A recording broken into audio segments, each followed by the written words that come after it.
Yes, and as Frank already just mentioned in his presentations, there is a lot going on in the ecosystem, and a few initiatives are driven by the biggest players in the ecosystem, and one of those players is definitely Google. And I think most of us here today have already heard from Google's initiative, the privacy sandbox. But the developments are still ongoing. There's a lot happening, so we thought it would be helpful for all of us to get a bit more detail, get an update, fresh update for today. So I'm very glad, happy that I have two Googles with me here today, Marshall Vale and Ari Levenfeld. You guys, thank you so much for taking the time. You'll be talking us through the recent developments of the privacy sandbox, and we'll have some time for questions afterwards. So that's pretty great too, because I guess there will be some things that need further elaboration. But for now, I'm giving you the floor. Thank you very much.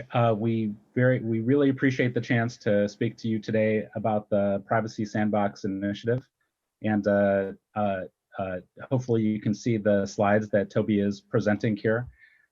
Today I'm going to provide an overview of what that initiative is, including the reasons that led to its creation, and then my colleague Marshall Vale is going to provide a deep dive into some of the key proposals that form part of the Privacy Sandbox.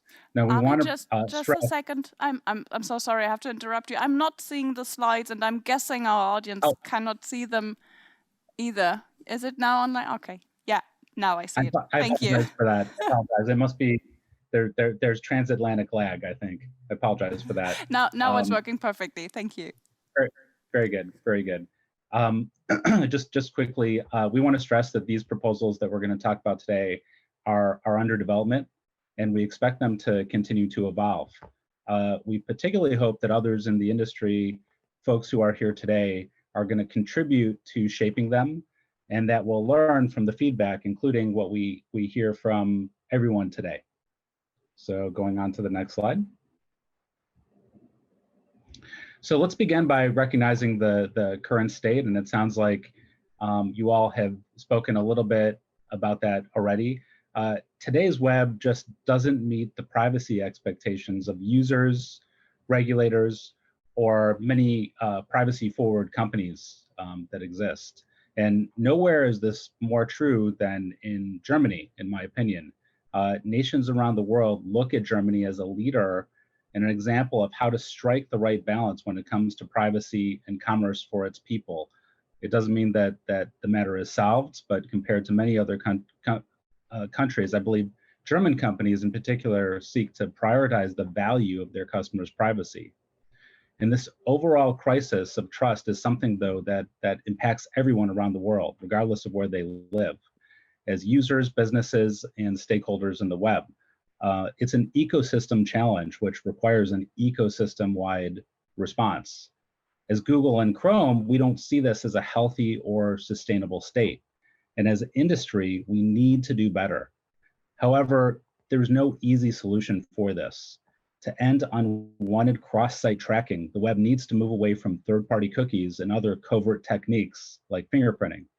But over the last 25 years, many of the capabilities that commercially sustain the web have also come to rely on those same techniques. So let me just summarize that.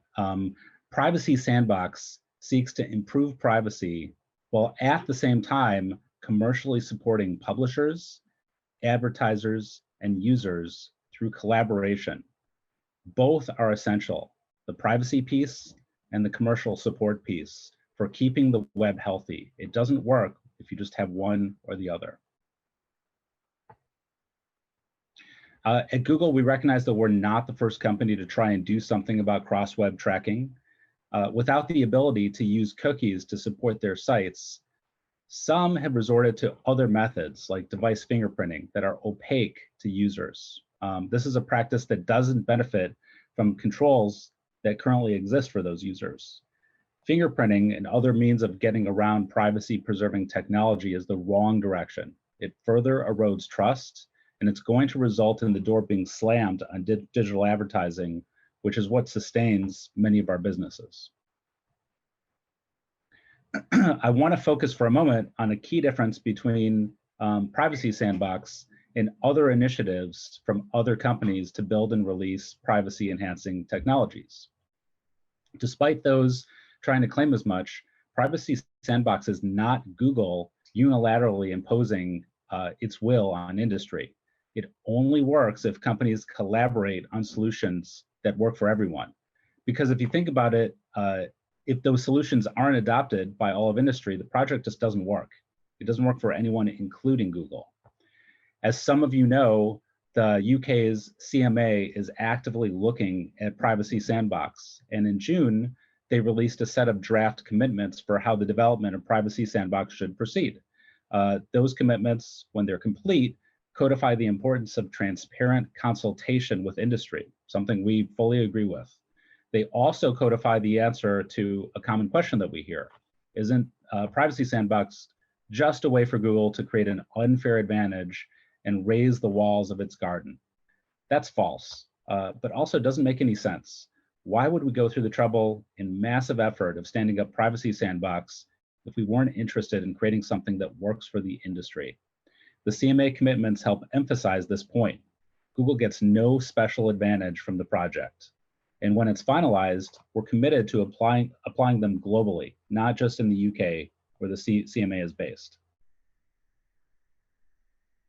I also want to address another common question we hear about the role of Google Ads. Google Ads will test and implement the Privacy Sandbox solutions alongside the rest of the ecosystem. So if you're a Google Ads customer and you want to understand how those changes affect the products and services you use, Google Ads will share updates on their progress with you. Finally, if you're looking for a place to dig in, you can start with the website privacysandbox.com. I want to give it a shameless plug here. That's where you can find high-level information and a link to an article called Digging into the Privacy Sandbox for a deeper dive.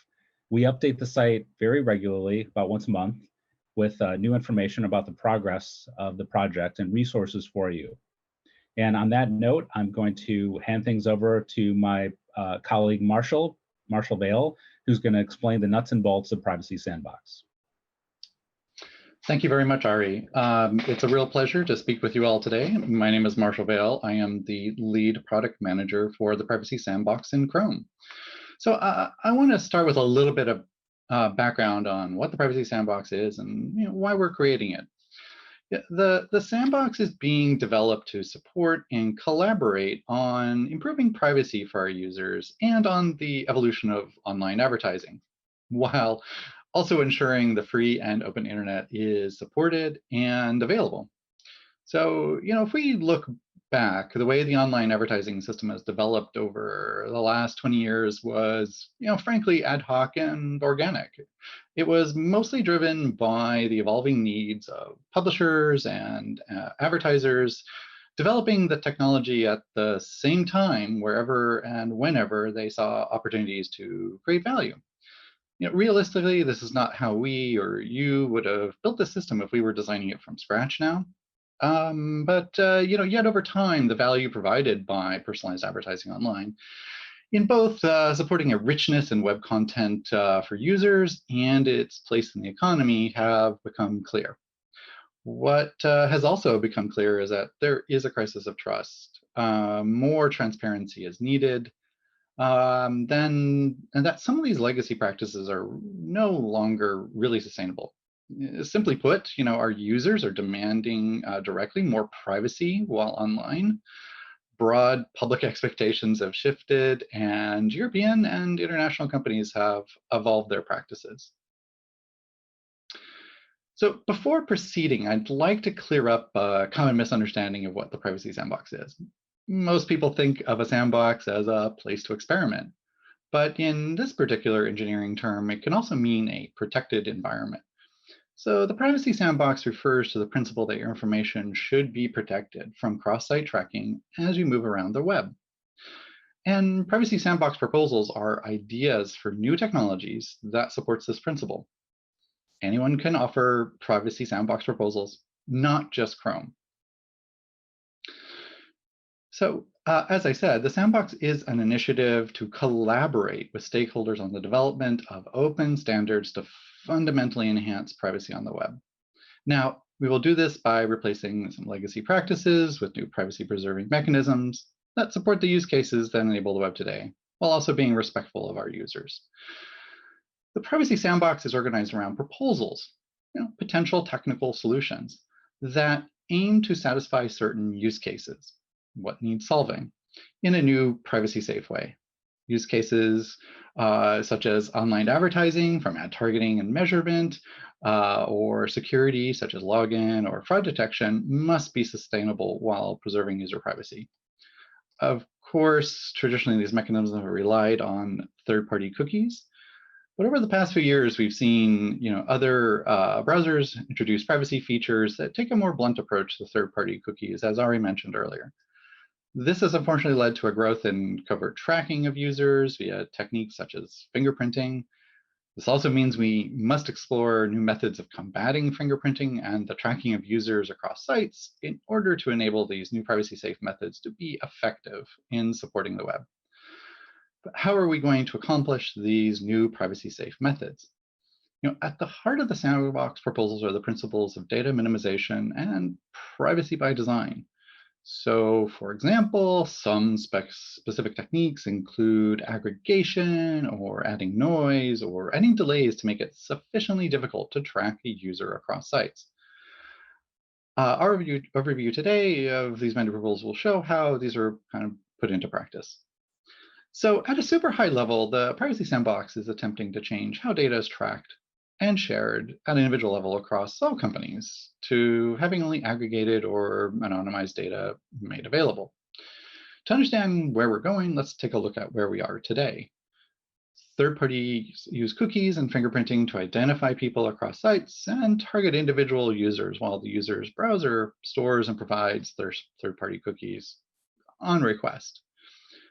When we look at what the model of the web with Privacy Sandbox style approaches, we see that third parties can still deliver relevant advertising and measure performance without identifying individual users.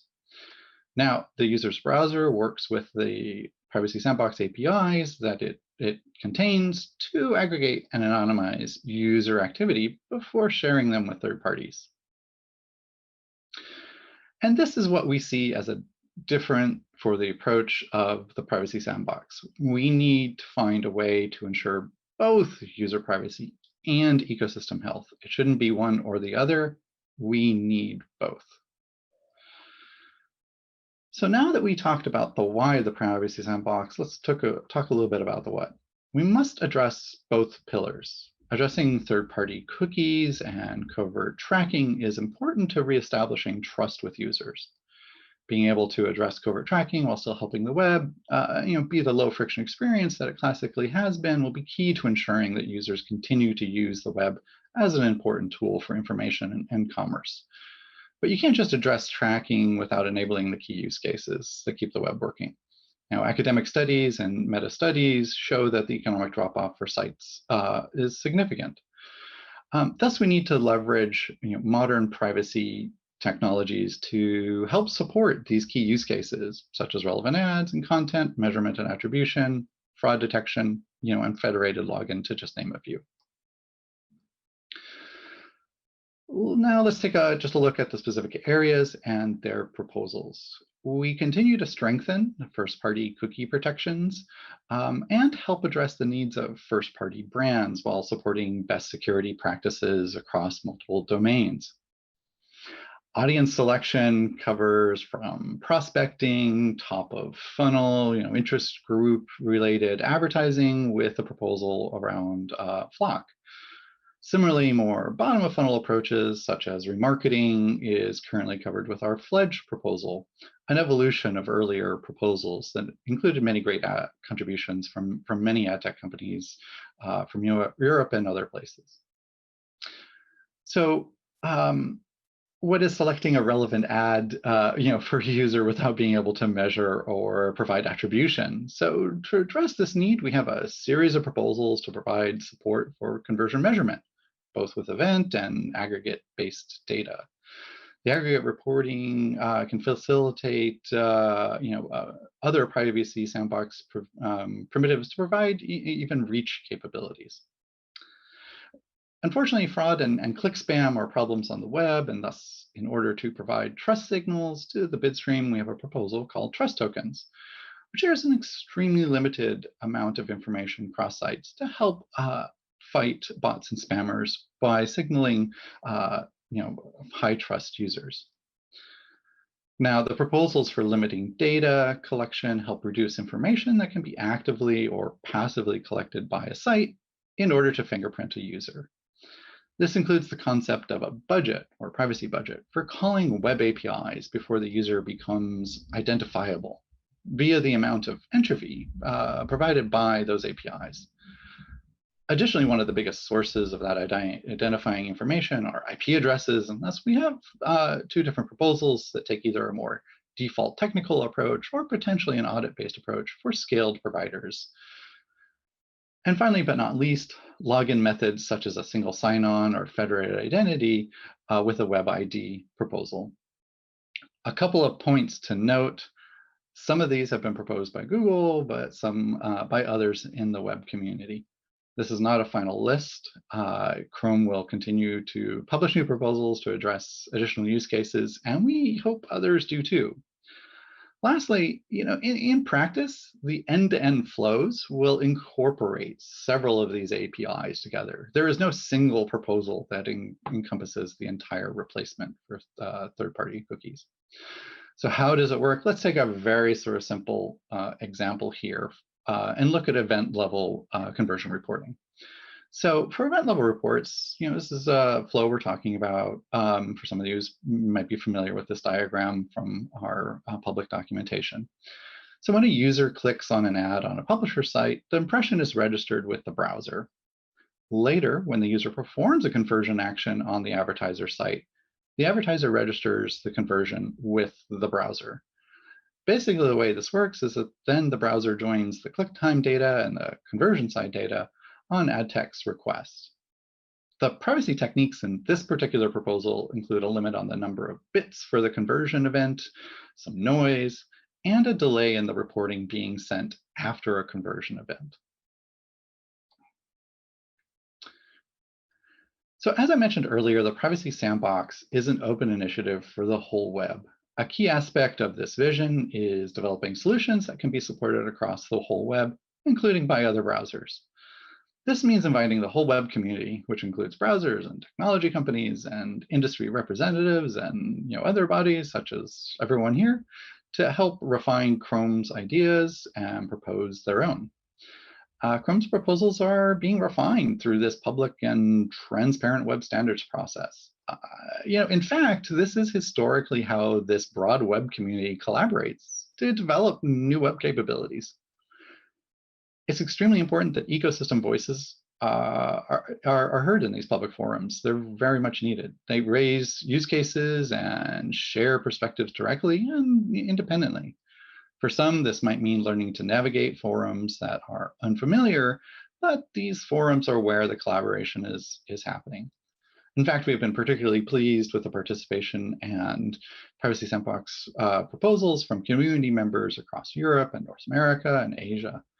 This is how web standards are developed and how the best, most complete solutions are introduced. And this is the outcome we want. So how does this process kind of work? Let's just take a quick look. Each proposal moves through the stages that you see here, from early ideation and refinement to building a prototype for experimentation and feedback. Assuming that goes well, the feature could launch in a stable version of Chrome for general use and scaled adoption across the web. Many of our proposals are still in the incubation stage, but you can expect more of them continue moving to testing and launching soon. So Chrome remains committed to the public global testing of all the Privacy Sandbox APIs prior to launch them.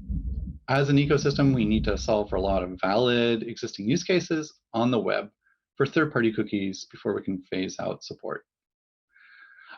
I want to leave you with a few clear action items. Please spend time getting up to speed on the Privacy Sandbox proposals and identifying how your company may be impacted by the upcoming changes. Understand where you might be a direct implementer of the new technologies and where you might want to check with your vendors on their plans. But regardless of your role, your voice is important. Ari mentioned earlier several resources such as the privacysandbox.com site, and we have a lot of materials on the Chrome developer site and web dev. So on behalf of the Chrome Privacy Sandbox team, I wanted to thank you very much for your time today. Thank you so much, Marshall and Ari, for talking us through all the most important features and processes regarding the privacy sandbox and the dialogue that is still very much going on while developing future features. Maybe just circling back to something you said earlier, because if I understood it correctly, there are different proposals that are fed into the discussion. But you at Google, will you only use Google proposals in the end when there's a final product, a final feature after the whole sandbox process? Great question. Thanks very much. No, as I said earlier, this is a collaborative process. You can see that in as an example in the evolution of the remarketing proposals. The first proposal, if you go back 2 years, was called Pigeon. It received feedback from other browsers that it was not private enough. We took that feedback and we developed Turtle Dove. This kicked off a really great collaboration with the ecosystem, and many companies presented a variety of proposals, nearly all of them bird named, for which I think we have to apologize on the proliferation, but I think everybody's now learned about a whole bunch of different birds from around the world, so that's positive. These ideas, these different proposals led to the inclusion of really many great concepts from these different proposals into the latest version, Fledge. Similarly, we've been really excited to see very interesting proposals from Microsoft, for example, with their parakeet and measurement proposals that have a different view on an approach to these problems. It really underscores that the best approaches, that keep the key goals in mind about cross-site tracking will really bubble to the top. And we're really excited to see the continued contributions. Okay, cool. Thank you. I think that clarified the aspect very, very nicely. I would also like to come back to another, let's say issue, because as you well know, and I think our audience well knows, personalized advertising is very much debated from different points of views and aspects that are drawn into or put into that discussions. But you do still support personalized advertising.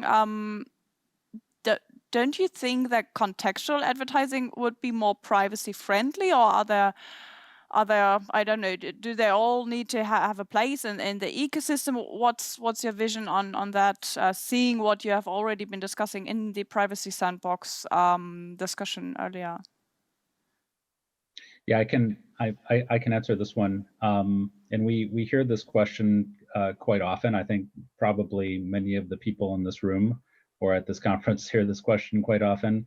And we simply believe that relevant advertising plays a major role in the funding of a healthy open internet. And that's what supports a wide range of content and services that everybody gets to enjoy.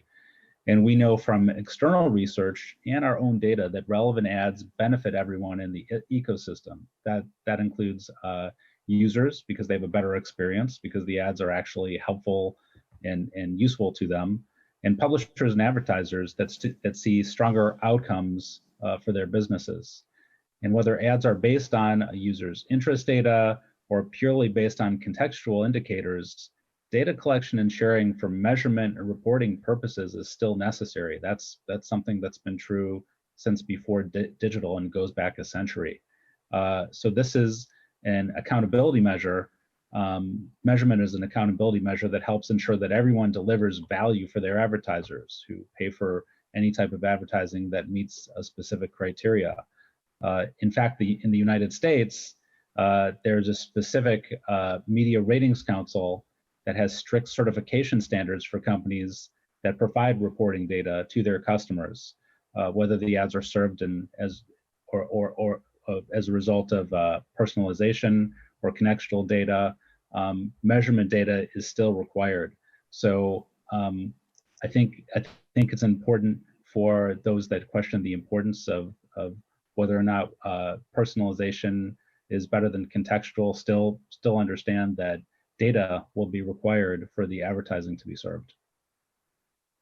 Thank you, Ari. And if I remember correctly, and I think that is a very important point, so Google will not have some kind of privileged access to the data, which kind of brings me to the question, why are you doing it? Because it seems like like a very long process and a lot of discussions going on. So yeah, what's in it for you, maybe?